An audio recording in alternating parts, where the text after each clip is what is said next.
Hey, welcome to our podcast today. Ask Aaron and Ask EJ. Our topic today, I should say, and this is Coach EJ the brand.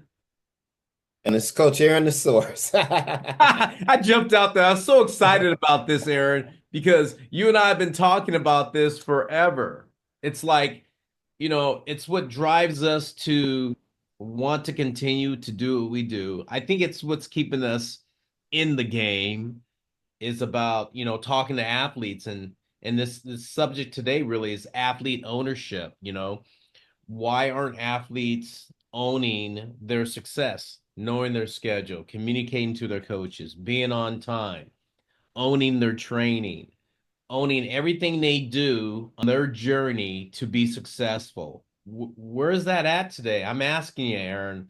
Where is athlete ownership today? Yeah.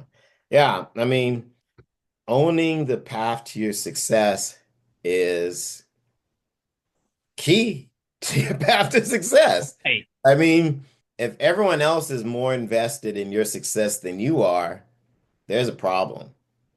And you guys might notice, those of you who have been listening to us for a while, that there's a reoccurring theme in a lot of our podcasts. A lot of it comes back to taking ownership and taking responsibility for your athletic career right. because it's your career. No one has more invested in it than, or more vested in it than you should. And it's your ultimate success and happiness. So I'm really big on that. I think athletes should be completely engaged in their athletics.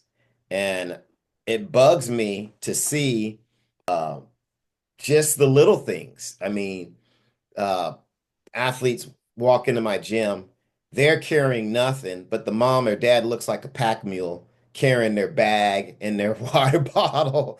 And I'm like, what is this? Yes. A kid might be 8, 9 years old and his shoelaces are untied and he walks over to have his parents tie his shoes. I'm like, we don't do that here. No. Exactly. So kind of the doting of athletes, I think, doesn't serve them well in terms of, again, owning the process, owning what they're doing on a daily basis. Just the general housekeeping of being an athlete should be the athlete's duty, not the parents. So all of just those simple things that I talked about, they should be getting their gear together in the morning. They should be getting their sport drink or their protein together in the morning. They should be doing all of that stuff. That should not be done by the concierge of the house. The concierge. Yes. I'd say that all the time. It's like I'm not a weight butler. I'm not here to rack your weights after you're done. I'm not here to pick up your equipment or move your hoodie out the way. All of those little things, I think, start. And when you start to hold the athlete responsible at a young age for those things, then I think they start to get the message. I mean, how many parents out there have gotten in the car, maybe gotten halfway to a game or practice, and the kid says, "Oh, I forgot dot dot dot. My glove, my bat, my ball, my cleats, my pads." And then you've had to turn around and go back and get that stuff. I come from an era of, if we've gotten to a point of no return, my mom ain't turning around. She said, you're gonna Mm-mm. have to figure it out when you get there. And oh well, if the coach is gonna yell at me, well, I guess you're in for a yelling. 'Cause, yeah, I think those are the lessons that have to be learned. I really do. Yeah. Um, I'd have kids when I was at the high school, coaching at the high school and JC level, talk about they forgot their spikes. It's like, well, I guess you're running in your flats today, or maybe you better, figure it out, borrow somebody's if they'll lend them to you. But I wasn't going to jump through hoops to go find a pair of spikes for the kid. These are the things that I think start to teach that personal responsibility, or i.e. ownership, and what athletes are doing. instead of giving them the easy out and the easy answer and doing things for them. So I think it starts there. Yeah. I'm glad you said that, about your story about your mother. And hey, you forgot your stuff, well, your coach gonna yell at you. We don't allow our athletes to fail that way anymore, or people to Mhm. fail that way anymore. We just like, oh no, we gotta go do that because I don't want them to yell at you because it's gonna hurt your self-esteem. Yeah.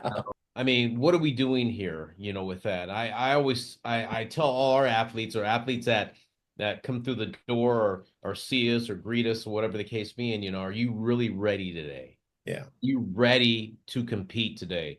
And I think ownership comes with, are you ready in the moment, that time? Are you ready? And they don't own that enough for me. I'm gonna work it. We're okay, we have a lesson, we're gonna work out today. And it's like, what is your mindset to really be ready to work out today? Because I'm really ready to coach today. Hmm. It's Hmm. like, I'm not going through the motions. I'm not like, I got to own my ability as a coach, my pedigree, my Right. experience. That means something to me.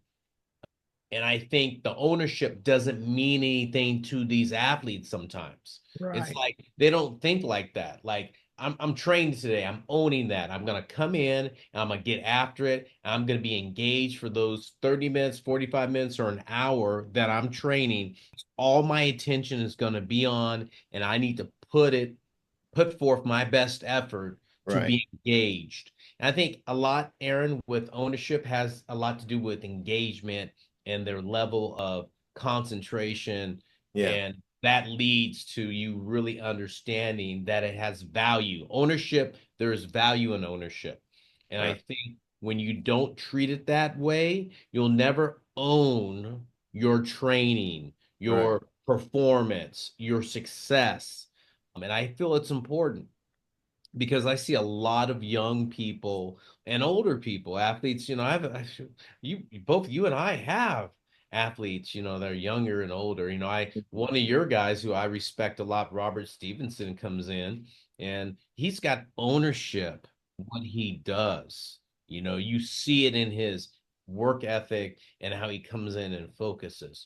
And, yeah, I don't know if people understand what ownership means, and that goes back to a lot of different podcasts we've talked about. But what does it mean to have ownership? I'm asking, what does it mean to have ownership in your training? You know, Right. I Yeah. mean, Even just from a training standpoint, you're not going to like every workout you do or every practice you do, but it is your responsibility to get the most out of that workout or that practice. right, right, And so that's taking ownership.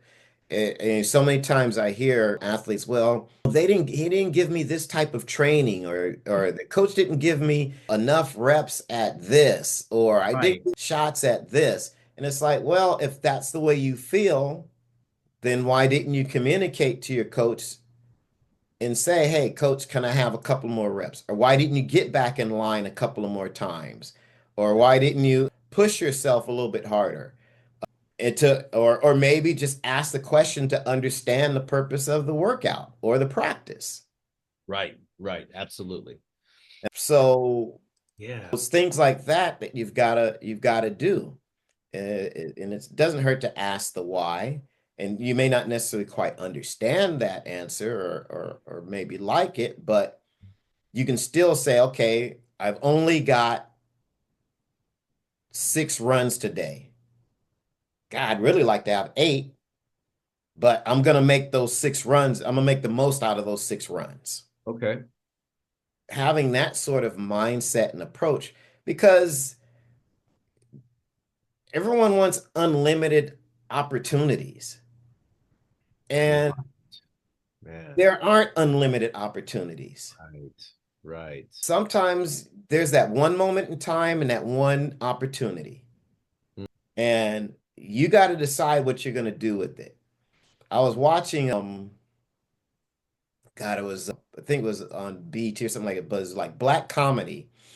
And they talked to different actors and actresses, comedians and stuff. And they had Will Smith on there. And Will talked about how he was before he was a star, and he was at this party at Quincy Jones' house, Okay. and they were talking about, I guess, all these producers and film people were there. The studio head was there and everything. And I guess they were talking about the Fresh Prince of Bel-Air script. Mm-hmm. And Quincy Jones basically at this dinner party or whatever it was said, "Hey, you're gonna audition for this part." And he said, "How much time you need?" And Will said, "Oh, maybe about 2 weeks." Right? And he says, basically, he says, everyone who can say yes to this project and say yes to you is in this room right now. Either you're going to let this opportunity go or you're going to Right. seize it. Yeah. And Right. so I think at that point, he had to make a decision. Right. Right. And he said, "Give me 15 minutes." Got himself together in 15 minutes, did it, and then he went on to get The this part. sitcom now. I don't know, went on for 12 years or whatever, but most people know Fresh Prince of Bel-Air, Right. the sitcom. So I think you've always got to be ready to seize the moment. Yeah. And you've got to have the confidence, or at least be willing to try, whether you fail or not. But sometimes that those once in a lifetime opportunities come once in a lifetime. And you got to be brave enough to take it and have enough confidence in yourself to do it and take ownership in whether you succeed or whether you fail. And I think everyone is looking for, like I said, an infinite amount of opportunities to get better. You're not. The clock is always ticking. You're only going to have so many years of eligibility. You're only going to have so many competitions. You're only going to have so many races. You're going to have so many games. You're going to have so many at bats. And you got to have the mindset that I'm going to make the most of each one of these, Mm. So, regardless of whether you succeed or fail. That's still part of the journey. mhm, So, I mean, that's kind of the way I see it right. because I can tell you probably if you're a serious athlete or have been a serious athlete, the worst thing that you can have is regret. Oh, absolutely. It, it, 100%. it, Yeah. that it always Yeah. stings and it never goes away. Oh, it never goes away. It burns, man, right? Yeah. It burns. Yeah. And it could be 20, 30 years removed and it'll probably still burn. Oh, it burns, Yeah. man. I It think in true athletes it does, yeah, it those burns, with that man. true competitive spirit. Oh yeah, man. So, It's in there. It's like so ink. whether it's, not pulling the trigger on a stock or Yeah. not saying hello to a girl you liked or not stepping up when the coach asked for someone to volunteer for something or when whatever it is, you've got to be willing to take that leap of faith, not opening that business that you maybe thought you should have, but it's all about taking fate in your hands, taking fate. Yeah. One thing I've noticed with athletes who I feel have ownership, they have this trait, of confidence, quiet confidence, Mhm. and a cockiness that is not a negative, but is a positive. And, I think about these athletes across the board and whether it's a different sport or athletes we train, there's that whole thing. So yeah, that was really good right there. I like that a lot. With that, I always ask that, trying to understand what athlete ownership really means. I think you hit it right on the head. Yeah, I mean, I just think the blame begins and ends with you. Hmm. And you can only, you can delegate that power to someone else over your career. And we kind of seen how that has panned out for some athletes, some for the better, some for the worse. Yes. But you're the one who's going to have to sit with it one day. So I'd rather, the mistakes that have been made be of my doing than of somebody else's. So my advice is take ownership, educate yourself, try and make good choices, listen to those who have been there before. They've got the cheat codes. It doesn't have to be as hard uh, as it is. Get out of your own way. Listen to the experts, but it's all on you. Absolutely. It is on you. And you heard it from the brand today on the Ask Aaron and Ask EJ podcast. Or the Ask EJ and Ask Aaron podcast. Either one. Either one of us. Just ask us, please. Ask us, and we'll give you our experience, knowledge, and lead you down a path that we think will be successful for you. So, with that said, hey, signing off today, Coach EJ, the brand. Coach Aaron, the source. We'll see you.